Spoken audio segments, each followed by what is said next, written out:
with a big round of applause, may I invite Ms. Suhasini Akshay. Ma'am, the mic is all yours. I have been practicing mindfulness for the last 4 years or so. And Pandits like you can definitely practice at any point of time. So it's just very, very simple techniques are there, which I'm going to kind of introduce you into this, right? Now, what is mindfulness? Why we are doing this? Why do you have this session? All that, let us discuss.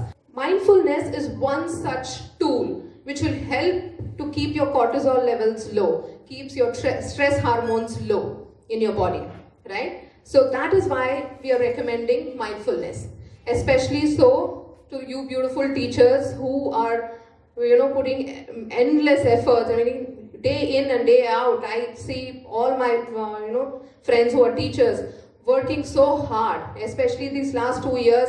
You've taken school also into your house now, right? And you have been working so hard.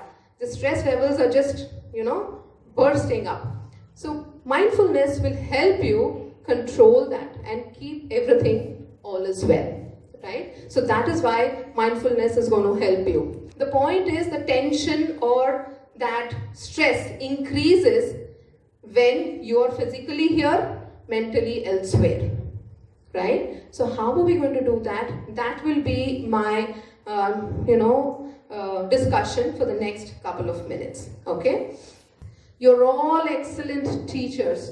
You're all full of energy, but pause, breathe, and notice, and sharpen your axe so that you can do much better than yesterday. That is very, very important. अगर आप बिना रुके, बिना किसी चीज को enjoy किए, you just go on working. Yes, you are capable, but you're also building that stress level in your body. आज नहीं तो कल वो स्ट्रेस लेवल आपके बॉडी को पॉज करने बोलेगा ही. So why not voluntarily pause today for those 30 seconds and then sharpen my axe and then go ahead with my work, right? So that is all I have to say. Before I end this session, I brought this. This is a bell, as ma'am recognized. This is a Buddhist bell.